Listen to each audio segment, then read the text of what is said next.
Welcome back to the Injector's Business Blueprint, the show where we talk about what it actually takes to run a med spa and an aesthetic practice, beyond just cute scrubs and Instagram reels. And I'm Brandon, Injector Med Spa founder, and yes, I still actually see patients. It's wild, right?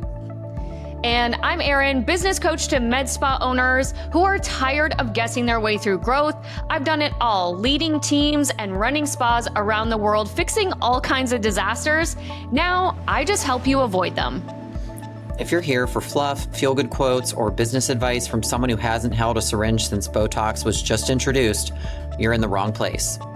So guys, we're pulling back the curtain, pouring our metaphorical glass of wine and talking real strategy, real team drama, and how to actually build $1 million practice that doesn't break you. So let's get into it. Hey guys, thanks for tuning in to another episode of the Injector Business Blueprint. You're stuck with myself, Brandon Mullen, and we have the gorgeous Erin McNeil if you are viewing us on YouTube. Hey. Sorry I got to eat my lunch while we do this, but you know what? This is real life, so we're allowed to do it. Okay, I feel like every single provider, because I used to be that person in between clients, it's I would always pack little snacks that you can consume in between clients, so I totally get it, and I'm sure anyone listening totally gets that. So eat your lunch and enjoy. Absolutely. I mean, it's been a struggle this week, I'm not going to lie. So in Pittsburgh, Pennsylvania, and the surrounding areas, and you don't know this because you're in beautiful sunny Florida, so a little jelly, but, the weather has been weathering. It has been cold. I still have my furnace on, which speaks volumes. It is almost June. We're recording this today is Friday, May 30th. It's almost June. I have my furnace on. It's rained 1,000 days in a row. Oh, sorry. Wasn't trying to flip you off. I was like, why's my finger doing that? But the weather has been crappy. I feel like the kids are getting out of school now. Graduation parties are in full enfuego. So my youngest, she's 18, just graduated, and every weekend's a party. Everyone is all these kids are having multiple parties on the same day. So moms are busy. Everybody is out and about. But I will say that I feel a little bit decreased bookings. I mean, I'm new in general, so it's been a very slow week here. And I feel like after some conversations with some reps, it's a resounding kind of theme right now in the industry. What do you think, Erin? Oh, okay. So definitely it is. Okay. That's not just you getting in your feelings or there's a lot of stress that comes with business ownership. And especially when you're new, sometimes it just feels like, when is this thing going to take off? But I'm totally seeing with clients that there is the beginnings of that summer slowdown. I literally just did a free workshop on this past Monday, because I know it's coming. A lot of us know it's coming. And for me as a coach, I'm okay, I just want to help people who aren't working with me, or even for someone like yourself, right? It's you're brand new. And sometimes when we feel that slowdown, we actually get paralysis because we're oh my God, I don't know what to do. Or I'm so overwhelmed that I'm going to do nothing because I'm feeling stuck. So are there things that because obviously these are things that I teach, but what do you or your other med spa owner friends saying or doing that they're seeing, or do you have any, plan, strategy, or daily actions that you're doing right now to help get you busier? Yep. So I'm kind of taking advantage of this time to do a couple things. So I knew when I initially opened and got a phone system that it wasn't going to be forever. I use Google Voice, and it just wasn't great. So through a networking group, I met a guy because I knew in my head I wanted to incorporate AI, wanted to try to make it a little bit more authentic. But he has a platform that helps with reputation management. You can scale it to as little or as much as you want. it's going to port over my number. I'll have an AI assistant that basically answers the phone, and you can have it crawl your website and answer simple questions. And you can get very granular with it. You can do like a whole like FAQ thing if you want to give very specific answers. And that same kind of voice is going to be replicated on my website with a chat bot. And I really never thought that it would be beneficial to do something like this, but I think that's where the industry is trending. I know as a solo provider most of the time, yes, I do have part-time injectors, but it's really on me and my office manager who we can like never 100% guarantee that someone's going to answer that call. I'd rather have something that is as real of a person as possible than someone potentially leaving a voicemail if they leave a voicemail. And it's been in my experience, people don't usually like to leave voicemails these days. So that long answer to your question is number one on my list is technology, because while I'm not getting as many calls, I want to take time to optimize that technology so that, you know, when it picks back up again, that it will be hopefully more profitable because I'll be able to capture more lead information. Yeah. There's so many other features, but I could go on the rest of the episode about this, but I'll just shut up with that. But that's number one. And I'm curious if other people that you've been talking to are even thinking about like technology as something to do or to even consider optimizing during a slower period.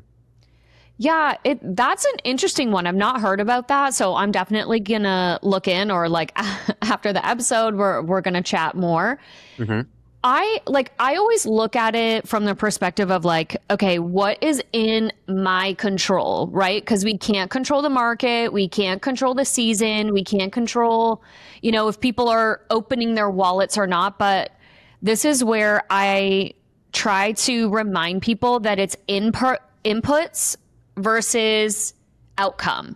Mm-hmm. And so a lot of people get stuck in, I want it to be busy, I want it to be better, I want more clients, and like the outcome of that, you know, if that's a $20,000 month or a $50,000 month or like number of sales. But what I try to do with people is like reshift your focus in the daily actions that you're doing that are creating consistency. So if you're in a slow season and you feel like nobody's booking, nobody's calling, nobody's coming by, what are you doing that you're in control of? Because you're not in control of those things per se, but what are you doing to get into the driver's seat in that situation, right? Are you reaching out to clients every single day? Are you maximizing social media, right? Like if you're posting and people are commenting, even if they're just like hearting your stuff, how are you engaging with them? Are you watching some of your analytics? Like even you mentioned about website or Google business page, like, are you replying to all the reviews? Are you reaching back out to those people? I know it sounds like obvious maybe, or like, oh, I don't want to do that. But like, what's the alternative? And so when you look at like the most successful people, it's because they don't leave it up to chance. And when you leave it up to chance, when you're like, oh, I'm just going to do the minimum thing, which is like, you know, put out a post or put out a flyer, put out an email. And then when it doesn't work, you're like, oh, email marketing doesn't work, or like social media doesn't work. Well, there is more parts to that story where you have to engage with people, reach back out. You have to actually upsell, cross-sell, retail, right? Like clients, I say this all the time, clients are not going to ask you for retail product they don't know about. Clients are not going to ask you for an upgrade they don't know about. And just because it's on your menu or on your website or in your Instagram reels does not mean that they saw it. So you have to get all the way behind your offer, and you have to be the one every single day focusing on inputs. So just going back to the very beginning of what I said, inputs versus outcome. If you are doing 3 to 5 inputs a day versus 0 inputs, so things like upselling, cross-selling, retailing, okay, that's 3. Or even you're just asking for everyone that comes through your door to rebook, or better yet, you're asking everyone like, hey, you've come to me a few times. I know you mentioned that you really enjoy the service. I would love it. One of my goals is to serve a larger part of the community. I would totally love it and appreciate if you know anyone who's just like you or struggling with XYZ thing just like you.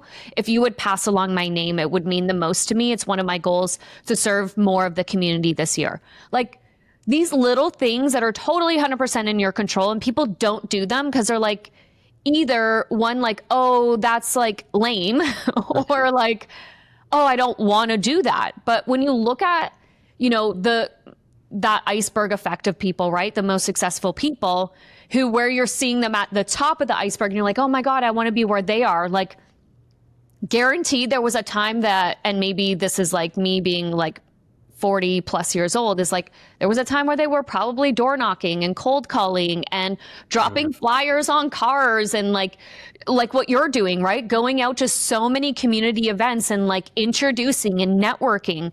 This stuff is not easy, and especially during a slow season where you can almost bank on the fact that a lot of your competitors are also sitting back and going, oh, it's slow season. So, what we're going to do is just cut some hours and we're going to cut back on our marketing and we're going to cut back.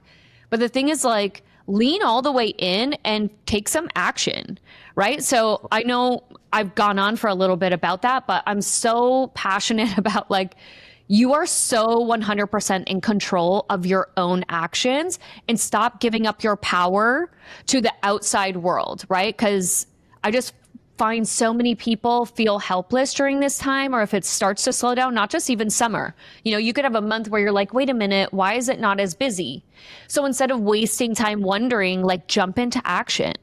Absolutely. And you highlighted so many things that, it's something that you can do and you might not have the opportunity to do whenever you are hustling and bustling. So the number one thing for me right now, especially being new, is networking. So if you're not a part of your local chamber of commerce, dig into it. I didn't realize when I started digging how much stuff I would find. So I'm also a part of two private networking groups. So there's a BNI group, which is Business Networking International.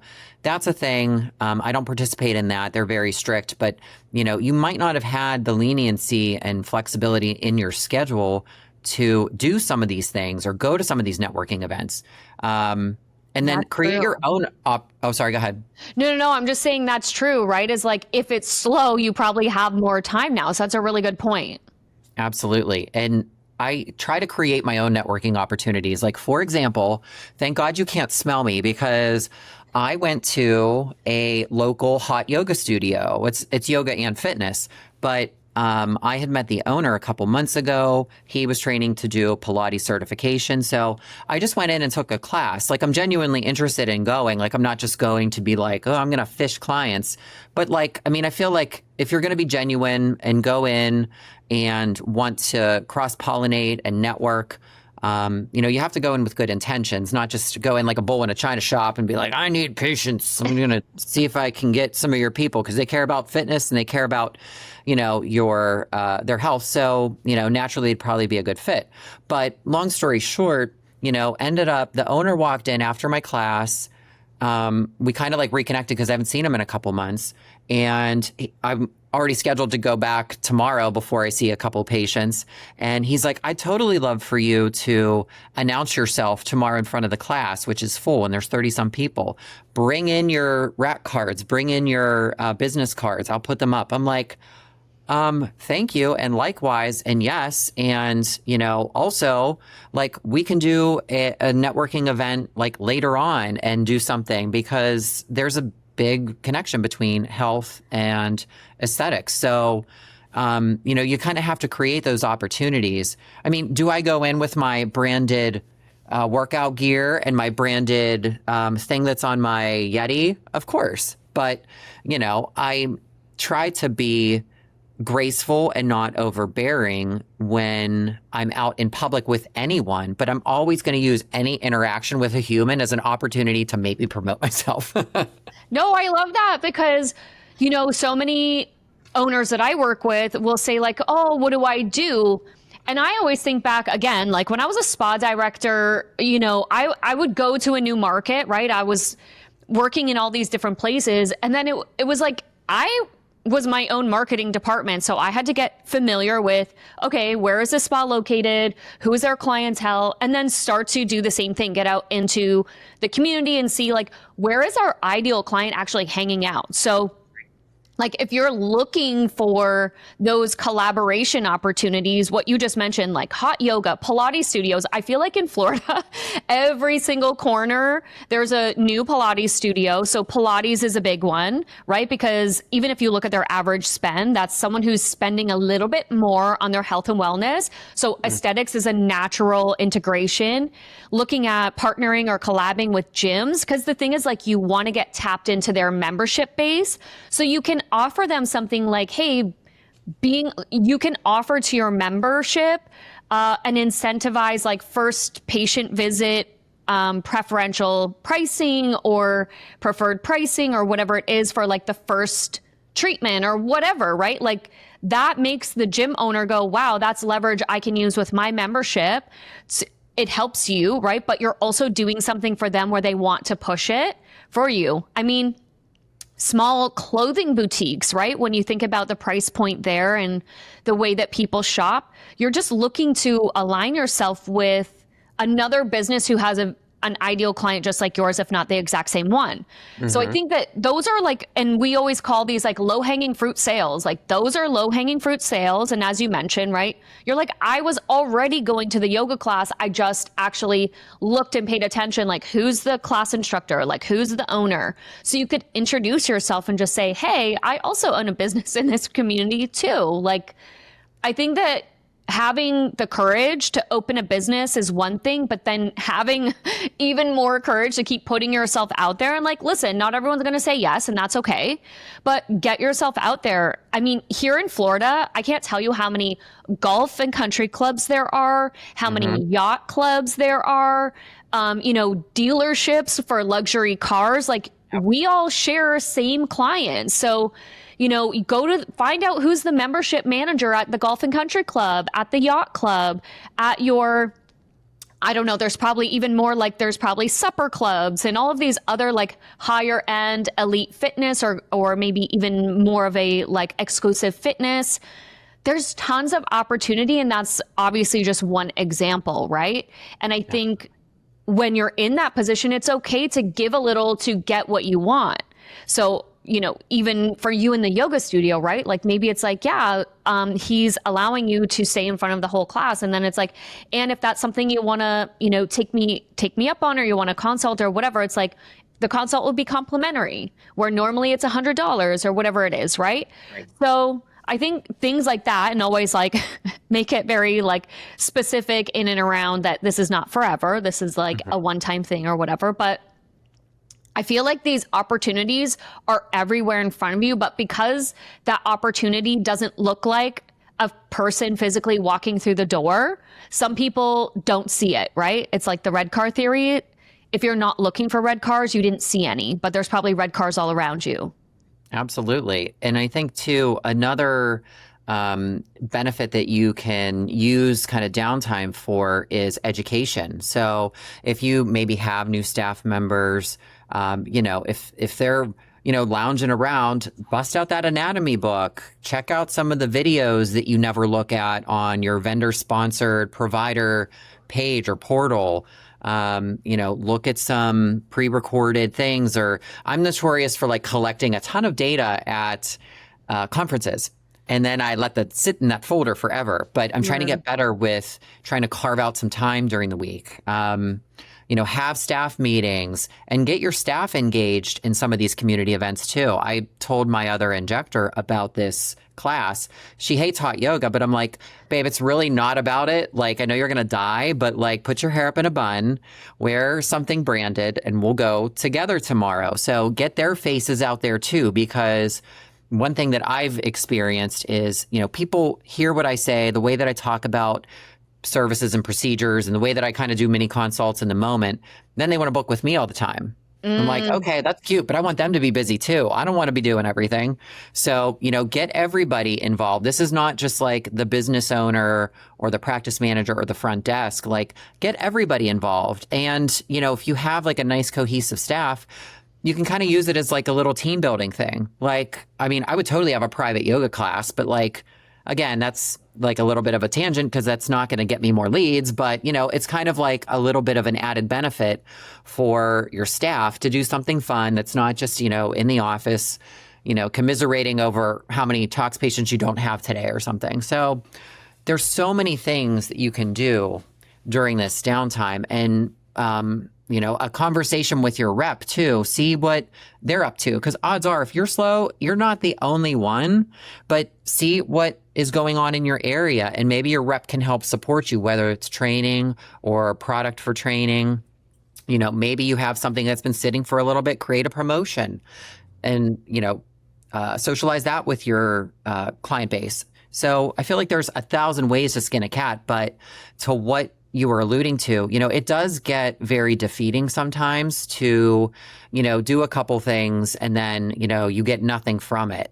And to get the motivation and that internal energy to like keep going can, you know, it's like, you know, you're letting that little balloon go in the sky and you're like, ah, shit.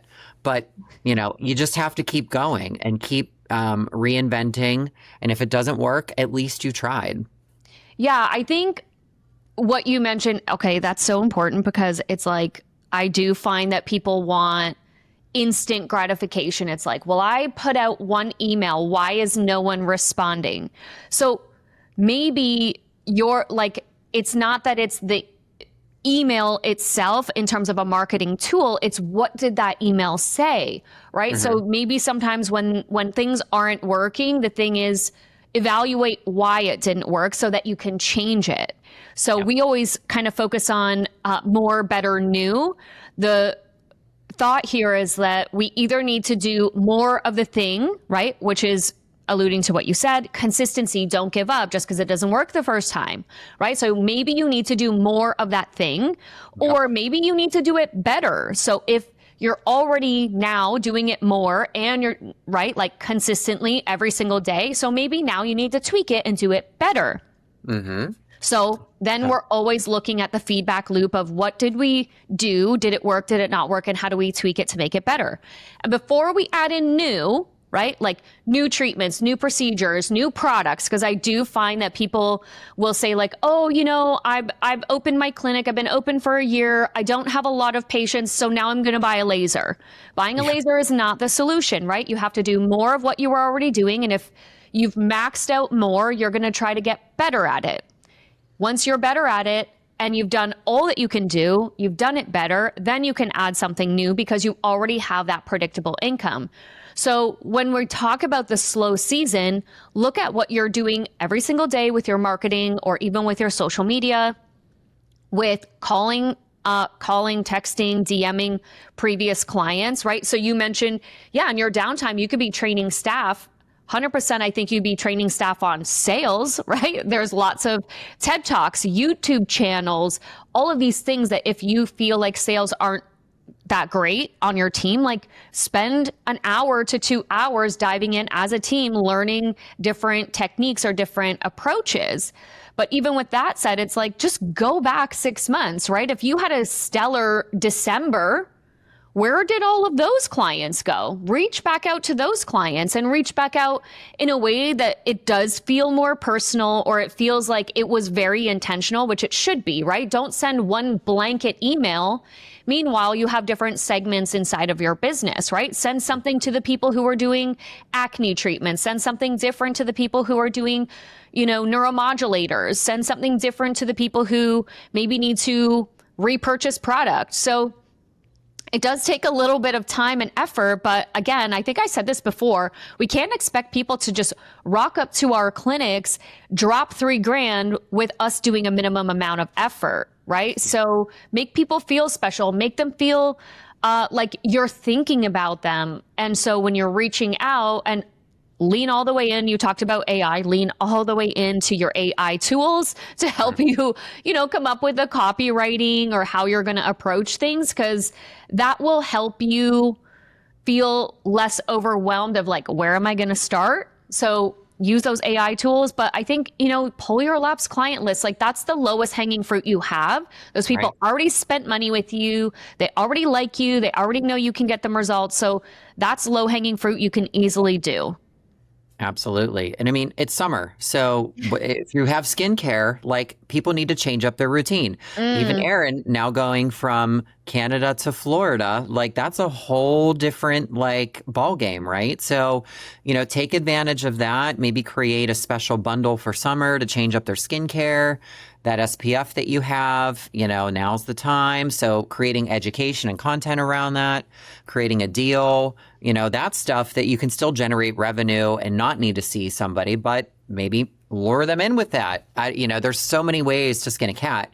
It's just how much effort you want to put into it, in my opinion, and what your opportunities are, and the flexibility of your staff to pivot and help to support this initiative to help drive some revenue in different ways. Yeah, I love it. We definitely covered a lot of things that you guys can do. I'm happy to share a copy of the workshop if you weren't able to attend. You can DM me or respond here, leave a message on our Instagram, Injector Biz Blueprint. So that way we can get you some tools that you guys can use throughout those slower weeks over the summer. But Brandon, you've said a lot of great ideas. I know we gave the listeners a lot of things that they can think about and work on.